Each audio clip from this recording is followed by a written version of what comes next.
Hey guys, MrWaheedulHaque back into this. Today I'm going to be topping up my engine oil on the F30. I'll show you how to do. So I'm using Petrol magnet 5W30 C3. So if you don't know what engine oil you need, just type on go on the Petrol website, put your reg in, will tell you. Right, you shouldn't need a funnel for this because the nose of this is quite big. So you just open it up here, and I'm just going to put a tiny bit in because it did say top up. It didn't say top up 1 litre, but when it does, just put in a full litre from here. And then on the machine, but mine didn't say that, so I'm just going to put a tiny bit in because I know it's been burning oil a bit. If you don't know why, you'll find out soon enough. So just put it in there.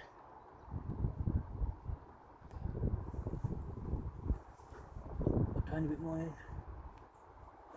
That's it. No more. That'll be a couple of milliliters. It's just so I can measure it on there because I don't want to run it dry. So yeah, that's how you top up your engine oil. So if it comes up with a warning on there, just fill up 1 litre. It tells you on the bottle how much there is. So just fill up with 1 litre or use them top up bottles, whatever. But yeah. Anyway guys, thank you for watching. See you guys next time. Goodbye.